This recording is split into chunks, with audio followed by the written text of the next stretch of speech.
If you are in a cycle of feeling ambitious but lazy, we are going to build your self-worth up and we are going to do it today. First, you need to understand that when you have an energy problem, it almost always comes back to your sense of self-worth. When we have a high sense of self-worth, we can keep going easily and effortlessly because things like our fears do not actually hit us and shut us down. This allows us not to self-sabotage. It allows us to show up as the fullest version of ourselves for everything we do, and it allows us to maintain consistency until the results actually come to be. And you know as well as I do that momentum is the only thing that gets us out of the ambitious but lazy cycle, and so momentum is what you need and self-worth is what is going to get you there. Here's how we're going to do it. Number one, you're going to identify all the ways you've been basing your self-worth on something outside of you starting now.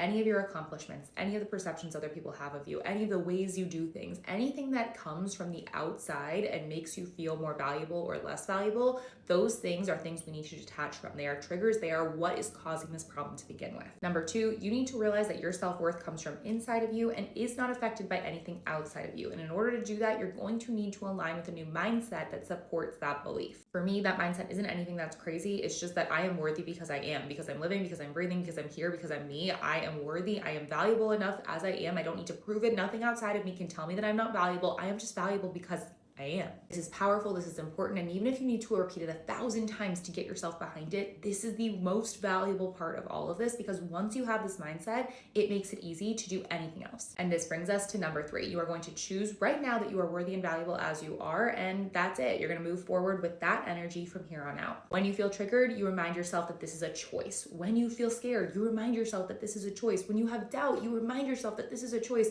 And you remind yourself constantly that it is a choice for you to have value without anyone else outside of you telling you that. Over time, these choices should lead to action. That action should lead to clarity. That clarity should lead to momentum, and that momentum should create the results you're looking for. But good luck. Let me know if you have any questions, and you got this.